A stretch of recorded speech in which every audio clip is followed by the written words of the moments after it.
ఇదివరకు హాస్పిటల్ని కిటకిటలు ఆడిపోయి ప్రస్తుతం హాస్పిటల్ వెలవెళ్ళిపోతున్నాయి. పేషెంట్స్ రోగాలు ఎక్కడికి వెళ్ళి. సో ఈ ఆర్టికల్ ఎవరు రాశారో కానీ చాలా బాగా రాశారండి. మనం వాళ్ళని మెచ్చుకోవాలి. మనం ఇంట్రెస్టింగ్ ఫినామినాన్ని మనం అర్థం చేసుకోవాలనుకుంటే మనం రోగాల యొక్క మూలాల్లోకి వెళ్ళాలండి. అంటే ఈ రోగాలు ఎందుకు వస్తున్నాయి అనే విషయం అర్థం చేసుకుంటే మనకి ఈ ఫినామినా అర్థం అవుతుందండి. ఈ లాక్డౌన్ ఎలా ఎందుకు జరుగుతుందో మనకు తెలుస్తుంది. ఫస్ట్ థింగ్, నేను నా ప్రాక్టీస్, నా విశ్లేషణ చెప్తాను. నాకు ఎక్కువ జ్వరం పేషెంట్స్ వస్తారండి. ఈ ఫీవర్ పేషెంట్స్, మీకు జ్వరం అనేదండి ఊరికి గాలిలోంచి ఎక్కడికి రాదండి. జ్వరం అనేది అంటువ్యాధి. నేను మళ్ళీ చెప్తాను, గుర్తుపెట్టుకోండి. జ్వరం అనేది అంటువ్యాధి. జ్వరం ఎందుకు వస్తుందంటే మనకి బ్యాక్టీరియా కానీ, వైరస్ కానీ, ఫంగై కానీ లాంటి క్రిములు ఏమైనా మనకి ఇన్ఫెక్ట్ అయితే వస్తుంది. అది మనిషి నుంచి మనిషికి స్ప్రెడ్ అవుతుందండి. సో ఎవరికైనా టైఫాయిడ్ రావాలంటే ఇంకో టైఫాయిడ్ పేషెంట్ నుంచి టైఫాయిడ్కి వస్తుంది. ఎవరికైనా మలేరియా, డెంగ్యూ రావాలంటే ఇంకో పేషెంట్ నుంచి వీళ్ళకి వస్తుంది. ఎవరికైనా కరోనా వైరస్ రావాలని ఇంకో పేషెంట్ నుంచి వస్తుంది. గాలిలోంచి ఏమీ రాదండి. సో మీకు అర్థం చేసుకోవాలి ఏంటంటే ఈ జ్వరం అనేది అంటువ్యాధులు. ఈ అంటువ్యాధులు ఎలా వస్తాయి? మనిషి నుంచి మనిషికి స్ప్రెడ్ అవుతాయి. సో మీరు అందరూ ఇంట్లో ఉంటున్నారు కదా, ఎవరు బయటికి రావట్లేదు కదా. సో జ్వరాలు ఎలా వస్తాయి? ఇన్ఫెక్షన్స్ ఎలా స్ప్రెడ్ అవుతాయి? సో జ్వరాల కేసులు తగ్గిపోయినాయి. సో ఆ రోగాలు మాయమైపోయినాయి. ఓకే, మీకు అర్థమైంది కదండి ఫస్ట్ థింగ్. సో ఏంటంటే మనిషి నుంచి మనిషి స్ప్రెడ్ అవుతాయి. ఏమండి, రెండోది, నాకు చాలామంది అండి దగ్గుతో వస్తారండి. ఈ ఆస్మా పేషెంట్స్, ఎలర్జీ ఉన్నవాళ్ళు వీళ్ళంతా దగ్గుతో వస్తారు. సో రైట్ నో పొల్యూషన్ లేదే. సో బయట వాహనాలు తిరగట్లేదు, పరిశ్రమలు పనిచేయట్లేదు, పొల్యూషన్ లేదు. సో పొల్యూషన్ లేకపోతే వీళ్ళందరికీ దగ్గు ఎలా వస్తుంది? సో దగ్గు రాదు. సో ఆ రోగాలు మాయమైపోయినాయి. ఒకటి. నెక్స్ట్ స్మోకింగ్ అండి. ఇప్పుడు రైట్ నో జనాలకు సిగరెట్లనే దొరకట్లేదు. సో ఆ సిగరెట్లు ఉంటాయి కదా, జనాలకి స్మోకింగ్ వచ్చి ఊపిరితిత్తులు పాడైపోయి రోగాలు వస్తాయి. సో అవి లేవు. ఈ స్మోకింగ్ చేసే వాళ్ళతో ప్రాబ్లం ఇంకోటి ఏంటంటేనండి, ఆ పొగ వాళ్ళే పీల్చండి. వాళ్ళు కనుక స్మోకింగ్ చేస్తే చుట్టుపక్కల వాళ్ళ ఫ్యామిలీలో నలుగురు కూడా పొగను పీలుస్తారు. సో వాళ్ళకి దగ్గు, ఊపిరితిత్తులు పాడే ఛాన్సెస్ ఉంటాయి. దాన్ని పాసి స్మోకింగ్ అంటారు. సో ఎన్ని తగ్గిపోయినాయి. సో ఆ రాగం కూడా మీకు మాయమైపోయింది. ఇంకోటండి, నా దగ్గర చాలా మంది పేషెంట్ తలపోట్లు వస్తారండి. ఈ తలపోటుకి ముఖ్య కారణం ఏంటి తెలుసా మీకు? టెన్షన్. దాన్ని మేము టెన్షన్ టైప్ హెడేక్ అంటాం. టెన్షన్ టైప్ హెడేక్, మైగ్రేన్స్, ఈ తలపోట్లన్నింటికి కూడా మెయిన్ కారణం స్ట్రెస్, ఆలోచనలు, తీవ్రమైన మానసిక ఒత్తిడి అనమాట. సో రైట్ నో ప్రజలంతా ఆహ్లాదంగా ఉన్నారు, వాళ్ళ ఇంట్లో ఉన్నారు, ఎటువంటి స్ట్రెస్ లేదు, ఏం పని లేదు, హ్యాపీగా ఫ్యామిలీతో స్పెండ్ చేస్తున్నారు, తింటున్నారు, పడుకుంటున్నారు, టీవీ చూస్తున్నారు, పడుకుంటున్నారు. సో మీకు స్ట్రెస్ లేకపోతే తలపోట్లు కూడా తగ్గిపోతాయి. నెక్స్ట్ ఇంకోటి, సో అందరూ ఈ షుగర్, బీపీ పేషెంట్స్కి ఉన్నారండి. సో వాళ్ళందరూ కూడా హ్యాపీగా ఇంట్లో ఉండి వాళ్ళ ఫ్యామిలీతో టైం స్పెండ్ చేస్తున్నారు. వాళ్ళకి స్ట్రెస్ లేదు. సో మీ షుగర్, బీపీ కంట్రోల్లో ఉండి మీకు కనుక స్ట్రెస్ లేదనుకోండి, మీకు గుండెపోటు, పక్షవాతాలు రావు. గుండెపోటు main reason stress. So right మీ అందరికి స్ట్రెస్ లేదు. సో గుండెపోటు, పక్షవాతాలు కూడా మాయమైపోయినాయి. సో ఎందుకంటే మీకు స్ట్రెస్ లేదు, మానసిక ఒత్తిడి లేదు. ఇంకోటి, నా దగ్గరికి వచ్చే చాలామంది పేషెంట్స్ అండి మెన్నొప్పి, నడుము నొప్పి ఇవన్నీ చెప్తారండి. సో మీకు మెన్నొప్పి, నడుము నొప్పి ఎందుకు వస్తుంది తెలుసా? మన దగ్గర రోడ్లన్నీనండి సాఫీగా స్మూత్గా ఉండవండి. దాని నిండా గుంటలు ఎన్ని ఉంటాయి. సో మీరు ఆ గుంటల రోడ్లో వెళ్తూ ఉంటానండి, ఏంటంటే ఆ వైబ్రేషన్స్ అన్నిటికి కూడా మీ మెడ దగ్గర పోస్టులు అరిగిపోయి ఆ డిస్క్ ముందుకు వచ్చి నరం నొక్కేస్తుంది. అలా నొక్కడం వల్ల మీకు సెర్వికల్ స్పాండిలైటిస్, లంబర్ స్పాండిలైటిస్ వస్తాయి. సో మీరు ఎవరు బయట రోడ్ల మీదకి వెళ్ళట్లేదు. సో దేర్ఫోర్ మీకు ఆ మెన్నొప్పులు ఇవి కూడా లేవు. నెక్స్ట్, ఇప్పుడు చాలా మంది బయట తినడానికి ఏమీ లేదు కదండి, ఫుడ్ ఏం దొరకలేదు, లాక్డౌన్ కదా, అందరూ ఇంట్లోనే తింటున్నారు. సో మీ ఇంట్లో ఫుడ్ తింటే సో గ్యాస్ట్రిక్ వచ్చే ఛాన్సెస్ చాలా తక్కువ. సో గ్యాస్ట్రిక్ కంప్లైంట్స్ కూడా మాయమైపోయినాయి. సో ఆ రాగాలు కూడా మాయమైపోయినాయి. ఇంకోటండి, మీరు బయట చెత్త తిండ్లు, చిరు తిండ్లు అన్నీ ఎక్కువ తింటే మీకు ఫుడ్ పాయిజనింగ్ అయ్యి వాంతులు, మోషన్లు, రకరకాల జబ్బులు వస్తాయి. కొన్ని రకాల జ్వరాలు కూడా రావచ్చు. సో బయట ఎవరు బయట తింటలేదు. సో ఆ జబ్బులు కూడా మాయమైపోయినాయి.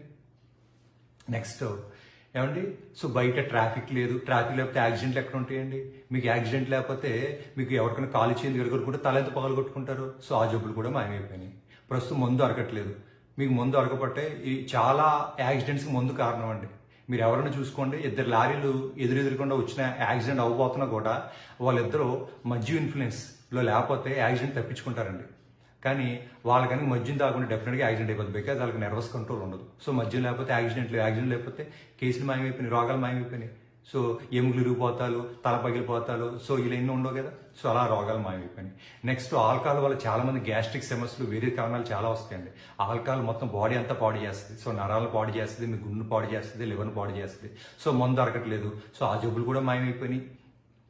నెక్స్ట్ అందరూ చాలా దానికండి స్ట్రెస్ అండి. సో రైట్ నా అందరూ హ్యాపీగా ఇంట్లో ఉంటున్నారు, ఏం పని లేదు, పొద్దున్నే బస్సు ఎక్కి వెళ్ళాలని పని లేదు, బస్సుకి టైంకి రీచ్ అవ్వాలి, ఆఫీస్ టైంకి రీచ్ అవ్వాలి, అక్కడ బాస్ ఏమంటాడో ఏ టెన్షన్ లేదు, మళ్ళీ ఆఫీస్లోకి వెళ్తే చాలా రాజకీయాలు, ఆ రాజకీయాలు లేవు. సో ఎన్ని అంటే మనకి మానసిక ఒత్తిడి లేదు, మానసిక ఒత్తిడి అయితే చాలా జబ్బులు తగ్గిపోతుంది, చాలా రోగాలు మాయమైపోతాయి. ఇంకోటండి, మా దగ్గరికి వచ్చే చాలామంది పేషెంట్స్ అండి, నాకు షుగర్ పేషెంట్స్ చాలా ఎక్కువ మంది వస్తారండి. సో ఆ షుగర్ బీపీతో వచ్చి నేను అడుగుతాను, అమ్మ నువ్వు హాస్పిటల్కి ఎందుకు వచ్చావు, ఈరోజు హాస్పిటల్కి ఎందుకు వచ్చావు, నేను మీకు ఏమైనా సహాయం చేయగలను. వాళ్ళు ఒకటి అంటారు, డాక్టర్ గారు మాకు ఎటువంటి ప్రాబ్లమ్స్ లేవు, నేను హాస్పిటల్కి వచ్చి చాలా రోజులైంది, జస్ట్ షుగరు బీపీ కంట్రోల్లో ఉందో లేదో చెక్ చేసుకోవడానికి వచ్చామని చెప్తారు. సో ఆబ్వియస్గా అలాంటి వాళ్ళు రారు కదండి. సో వాళ్ళందరూ తగ్గిపోతారు. రెండోది, మా దగ్గరికి అండి ఆరోగ్యం అంతా బాగుంటుంది, వాళ్ళకి ఏ ప్రాబ్లం ఉండదు, వాళ్ళు కూడా హెల్త్ చెకప్స్కి వస్తారు. వాళ్ళని అడుగుతాం, అమ్మ మీకు ఎంత బాగానే ఉంది కదా, మీరు హాస్పిటల్కి ఎందుకు వచ్చారు, మీకు వచ్చే మెయిన్ ఉద్దేశం ఏంటని అడిగితే వాళ్ళు ఒకటే చెప్తారు, డాక్టర్ గారు మా వంశంలో గుండెపోట్లు ఉన్నాయండి, మా వంశంలో షుగర్ బీపీలు ఉన్నాయండి, ఎలా వయసు వచ్చింది కదా జస్ట్ ఏమైనా ఉన్నాయి చెక్ చెబుతూ వచ్చారు. సో వాళ్ళు తగ్గిపోయారు. సో ఇవన్నీ ఇలాగా మనకి రోగాలు తగ్గినాయి.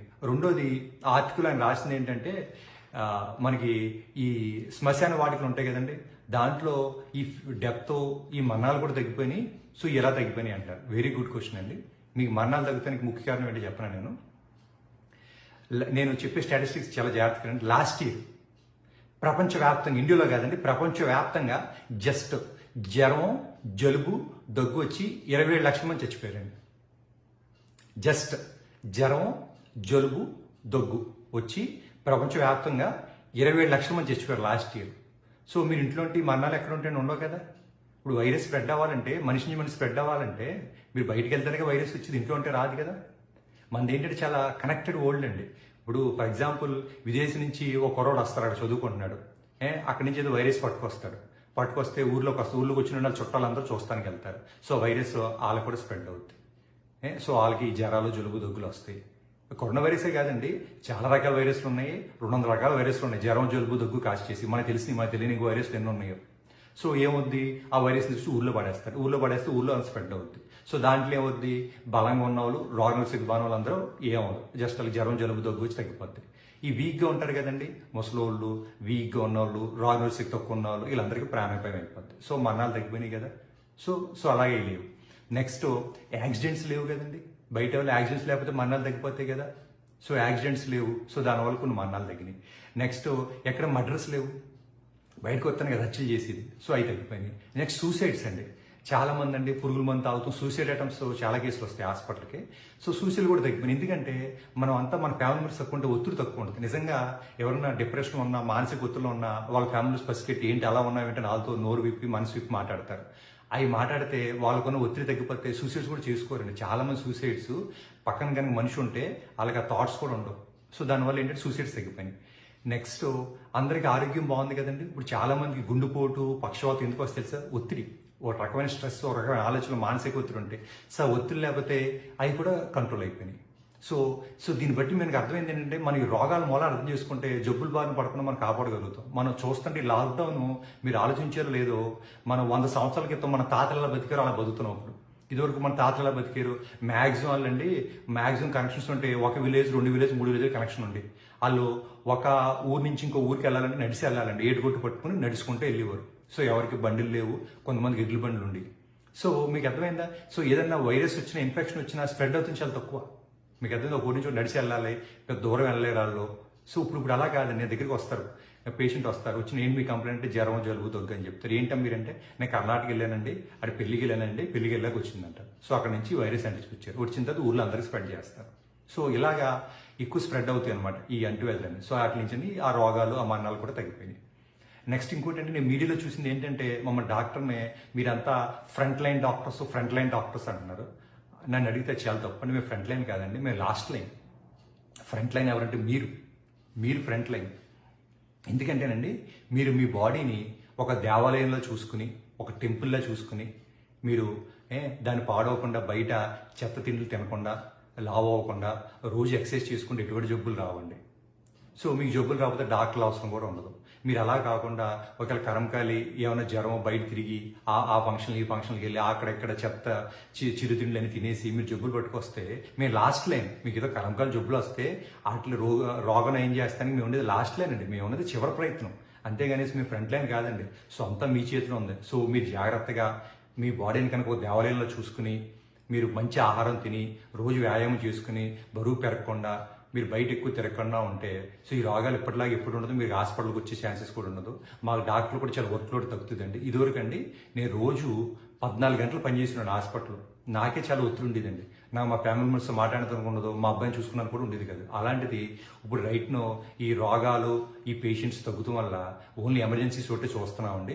జస్ట్ 3 గంటల్లో పని అయిపోతుందండి. ఒక రోజులో 3 గంటలు స్పెండ్ చేస్తే ఈ ఎమర్జెన్సీ కేసులను డిస్పోజ్ చేసేస్తున్నాం, హ్యాపీగా ఉంటున్నాం. సో నేను మా ఫ్యామిలీతో టైం స్పెండ్ చేసుకోగలుగుతున్నాను, మా అబ్బాయితో కూడా మాట్లాడగలుగుతున్నాను. సో ఏంటంటే మీరు చెప్పేది ఏంటంటేనండి, సో అందరూ జాగ్రత్తగా ఉండండి.